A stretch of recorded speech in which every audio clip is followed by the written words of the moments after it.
I was the fool who charged into a horde of the dead for his girlfriend in the apocalypse. Yet she hated me so much that with her dying breath she screamed, "Why do you get to be the main character?" Even the life I had saved at the cost of my own, she saw as nothing more than me stealing the script that was meant for her. After we were reborn, she was the one who had all the memories. She maxed out her credit cards, took out high-interest loans, and gathered her crew of so-called best friends, the kind of idiots who would trip over each other in a zombie attack. With a look of pious conviction, she believed she was the chosen, reborn heroine, even announcing she would personally undertake that high-risk opening mission. What she didn't know, however, was that the signal awakening her reborn memory was a bait I had personally sent out just before I died in the previous timeline. In this lifetime, the K-virus leak had already been snuffed out in its infancy by an anonymous email I sent. The doomsday empire she was so carefully preparing could only ever be a self-directed, catastrophic joke in a world so peaceful it was boring, because the one who was truly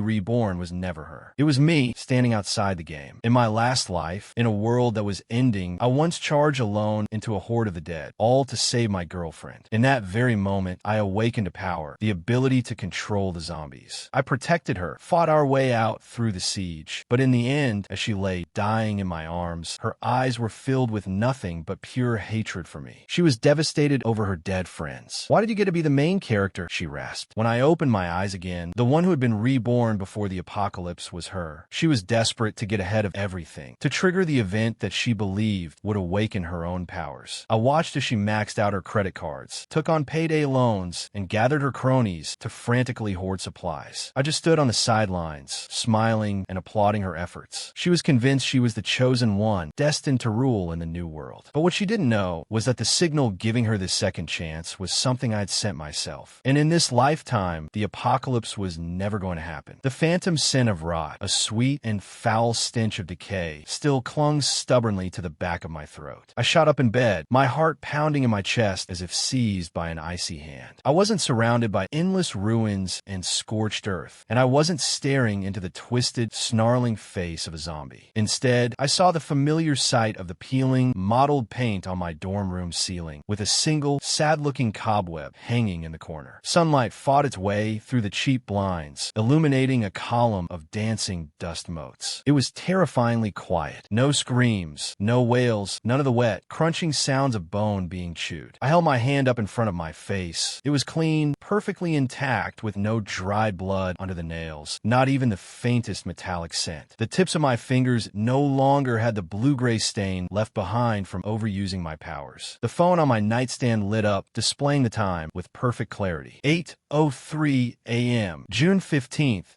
2045. It was still a full 3 months before the theoretical, no, the previous global outbreak of the K-virus. I was reborn. No, that's not quite right. It wasn't just a simple do-over. Memories flooded my mind like a broken dam, and with them came the image of Miriam's eyes just before she died. Those eyes were filled with hatred and disbelief. "Edward, why? Why were you the one who got powers? Why are you the one who survived? Why did all of my friends have to die? If I had known, I should have been the one to go for supplies that day. Why do you get to be the main character? It's not fair," she had shrieked. Her hands, wasted away to nothing but bone, had gripped my arm, her nails digging deep into my flesh until her body finally went limp. Until the very end, she was convinced that I had stolen her destiny. She also believed that I was responsible for the deaths of her friends, who had been devoured by zombies in the first few weeks of the apocalypse because they were fatally stupid and utterly selfish. I sat on my bed for a full 5 minutes, letting this new reality sink into my bones. I was back before everything went to hell. But then a strange, discordant feeling began to surface. It felt like my memory had been tampered with, like something extra had been added. There were blurry, fragmented images, like words floating in a void. Signal, inducement, observation. Before I could make sense of any of it, my dorm room door was thrown open. Miriam burst in, her face flushed red with a kind of manic excitement I had never seen in her before. Trailing right behind her were her loyal cronies, the ones who hung on her every word. Kyle Brogan, the loudmouthed jock. Leo Martinez, the overachiever who was always on the verge of going bald from student government stress. And Trevor Reed, the trust fund kid who was a total sucker for Miriam. "Edward, get up. Something big is about to happen." I looked at her and my heart sank. That expression, that tone of voice, it didn't belong to the Miriam of June 2045. It belonged to the Miriam who had survived a hellish apocalypse. The woman who believed she had seen behind the curtain of fate, who was convinced she was the chosen one. She was reborn too, but the extra fragments of memory in my own mind told me it wasn't nearly that simple. "What's going on, Miriam? Calm down. Tell me slowly." I made my voice sound groggy, like I'd just woken up, keeping up the act with a confused expression. My eyes drifted over the three guys behind her. Kyle looked impatient. Leo pushed his glasses up the bridge of his nose. Trevor hovered near Miriam's side, his fingers twitching like he was fighting the urge to touch her shoulder. It was all exactly the same as last time. In my past life, these are the clowns who dragged us down, who hoarded supplies behind our backs, and who eventually planned to shove Miriam in front of a zombie horde to use her as bait. And yet, she had grieved for these people, muttering their names until the moment she died. Miriam took a deep breath, her eyes scanning the dorm room before she lowered her voice, as if she were part of some secret society. "You're all going to think I'm crazy, but you have to believe me. In about 3 months, around September, a terrifying virus is going to break out. Infected people will turn into flesh-eating monsters, and the world, as we know it, will completely collapse." Kyle burst out laughing. "Miriam, have you been playing too many video games? Or did you pull an all-nighter binge-watching The Walking Dead again?" Leo frowned. "Miriam, you can't just spread baseless rumors like that. If word gets out, you could cause a real panic." Trevor quickly tried to smooth things over.